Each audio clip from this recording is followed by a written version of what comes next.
welcome everyone. I will say this was part of the plan, of course. So sorry for this little mix-up with the introduction slide. So now we are ready to go. So thank you for being here. This is the Generative AI and Telco track. I'm co-chairing with Imen, that you will see later also speaking today.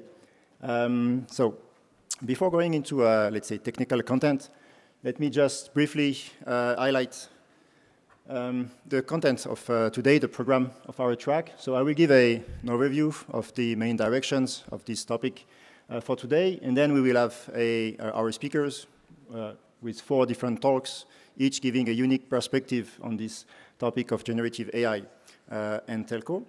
And then at the end, we will have a panel on hot topics in generative AI and telco. I would say throughout the session, we really welcome your inputs and your questions. Don't hesitate for each presentation, and of course, during the panel, to raise your questions. So this is just a, let's say, framing the topic. How is generative AI impacting networking? Okay, so I will use this. So maybe just going a bit looking in the mirror with AI and network joint evolution. Something that we, let's say, coined a few years back. And the idea here is to not go through a very loaded slide, but just to highlight a bit where we are from a few years back, and actually to reflect on those generative AI, a specific branch, changes a bit the perspectives, accelerates some of the, let's say, challenges or opportunities that we are facing. So if you can bear with me, just starting from your right side, with the raw AI and automated operations. So here we are really looking into the joint evolution. So it's not just the field of generative AI applied for telco, it's really to try to see really the combination or both influence each other. So you see we have a certain number of, let's say, rows, dimensions that we want to cover into this joint evolution. And as we move with this, let's say, higher set of capabilities, going to advanced AI, AI-assisted operations, to lean AI, intuitive AI. So we are trying to elevate the competence and the use of AI into networking. And then we see also the implication into the different dimensions. So if you look from AI models and data, let's say today that we are between raw AI and advanced AI, we are really collecting a lot of data, but we are collecting a bit in a dumb way. We collect as much as we can. We ship it to let's say, a model factory. We try to train our model from a use case perspective, but actually we don't really know exactly the value of the data that we have before we collect them. So the idea when we go to smarter data, intelligent data, is to act on the different domains for data, so to collect also, even before the stage of collecting, to understand what we need to collect, according to what we need to train, to what effect we expect to build with our models on the network. So, and also to collect less, maybe to address, for instance, let's say, sustainability goals. So, because collecting data, processing, moving data, this all costs energy. And today, we would like to push for these evolutions towards also having more intelligent ways, intelligent telemetry platforms, to try to collect in a more intelligent way in different, let's say, steps of this life cycle. In terms of scale and adoption, I think today we are again a bit in the middle of this graph, where we start to see also application. Initially, we were a lot per use case, individual use case, isolated use case, application of different ML techniques to different, let's say, well-defined networking problems. And we move on. I mean, it's also we move and we need to move on also to more cross-use cases and also more penetration of AI, more pervasiveness into the number of use cases we apply and how deep they are also helping into the automation of networking.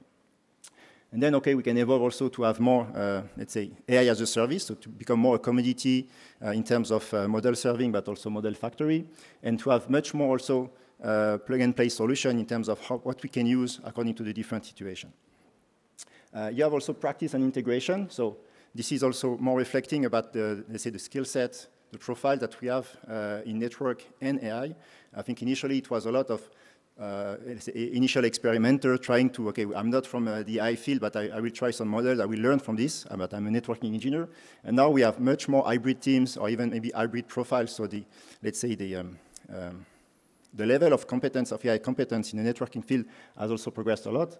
And then we are going to also go towards more, including AI also in the design phase as an assistant, but also designing, giving us guidelines how to design different solutions and different equipment. There is also other dimensions such as confidence and security, and also standards and regulation. But the idea here was just to give an highlight about this journey in terms of the joint evolution of AI and network operation, and also to reflect on the fact that with generative AI, with this subset, we see an acceleration of these many dimensions. The penetration will be much accelerated. We will see also quite a number of progress in the field of the use of data according to more classical approaches. And this is also opening new opportunities, but also new challenges. If we take a slightly different perspective on the same, let's say, question, we can see it a bit from, let's say, a network domains, also use case areas. So again, the idea here is not to dive into all these different areas. This is more a look from, let's say, a mobile network point of view. But the idea is to show that with this pervasiveness and also towards AI-native networks, we have really a myriad of use cases. So either the usual use cases, but we are, let's say, revisiting them with the use of generative AI techniques, but also this is opening new applications, things that were not possible before. Now we are also trying to do networking with these new techniques, and this is opening a new set of applications. And also what is very important, I think, for this evolution in this diagram is, in fact, it's all these intersection areas, where you have things that are between different domains, between different layers. And this is, in fact, also opening a new field of research, a new field of application, because there you need to rethink how you do your whole pipeline, your whole life cycle, because you are not creating only solutions applied for specific use cases. Now, if you think about data that are crossing, for instance, RAN and core networks, you can have also a continuity of data. You can also have a certain application, a seamless application of models that can also play on both domains, but that have been, let's say, jointly designed. Okay, so this is a very important aspect of this generative AI, that it creates also this, let's say, shared space, shared areas across the different layers, across the different domains. And also this is, let's say, creating new needs, creating new challenges. How are we going to design things that are more reusable, that are more on a common baseline? And this is, let's say, the last slide of this short introduction. This is just a subset, so it's just a selection, it's not exhaustive, of some impact areas of generative AI in networking. So for instance, if you look into the, let's say, design space, because we used to have a lot of AI applied for the operation, but now generative AI is also, let's say, changing how we approach design. So how we design, how we operate, how we deploy networks. How also we are going to interact with network. So you see, for instance, all this conversational interface, these chatbots, also for customer care, customer experience, also operator experience. This is also changing how we interact with networks. From a productivity point of view also, this is also changing the R&D model. Now that we have different tools that are able to help engineers, even maybe sometimes lawyers, etc., in different companies, the approach to the design of the technology is changed. We have also new methodologies to adapt. Of course, we expect also a lot of productivity gain in accelerating how we do things into the design, into operation. But there is also a challenge or an opportunity in terms of competence building. I think you have seen that in terms of the new types of job profiles. Now we have with generative AI specific types of competencies like prompt engineering, different, let's say, specific fine-tuning competencies that are a bit new. And so companies need also to anticipate and adapt to get the right talents into their pipeline to be able to continue to innovate. And there is also all these XOps. So, of course, the usual MLOps. But for instance, a quite hot topic today is, especially in the telco area, the so-called telco LLM ops, or just LLM ops, that is creating a brand new, let's say, challenge for companies, because This also requires some quite of, let's say, important strategic investment, how you want to be able to operationalize your technology. In the field of data, as already a bit explained, but this is also very important in terms of addressing, for instance, of course, synthetic data generation is not new, but now we are going to also to have more quality and more realistic types of synthetic data. So this is also very important in terms of the impact we can generate on the network. Also aspect of, for instance, data regeneration, not keeping less log, less historical data, because we can rebuild actually historical view snapshot of the network, data augmentation with generative AI techniques, but also addressing some aspects of data scarcity. Sometimes we don't have data, sometimes we don't want to have too much data, but also addressing some aspect of data privacy, because when you operate with real data, you are in a certain legal and technical framework. With generative AI, you can also go beyond some of this limitation.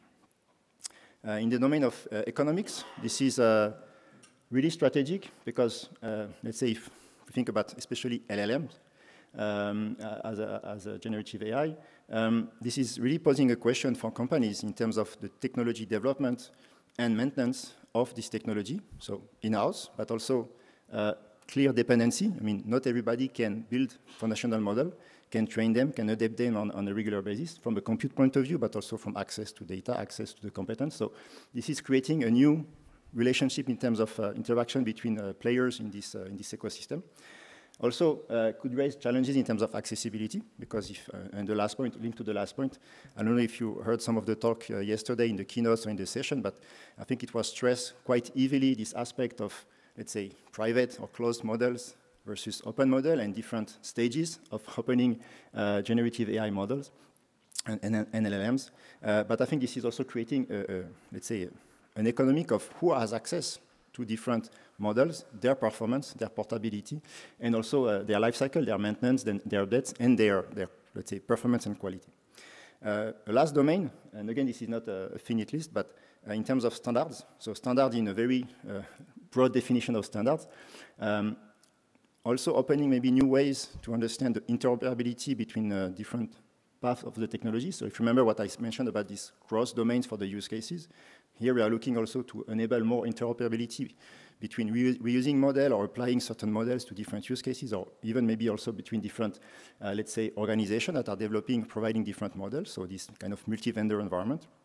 Also generalization, so again, not redoing always in silo or per use case, but try to have also more factory or reuse factors.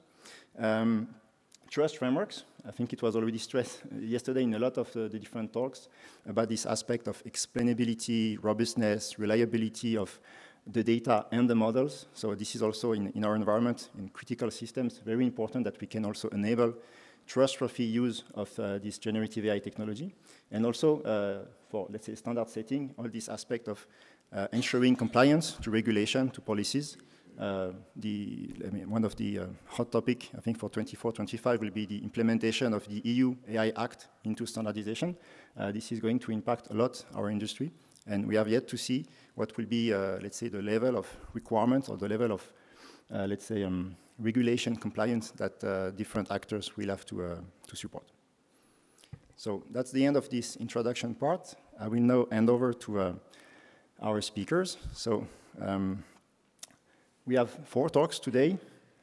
We will start with Imen, that will give a talk. Then we will have Jean-Philippe. After that, we will have the break. After, we have 2 presentations from Shang-Soon and Olivier, and then we finish with the panel where we welcome your also inputs. So Imen is going to talk about AI continuum for smart, secure, and sustainable networks.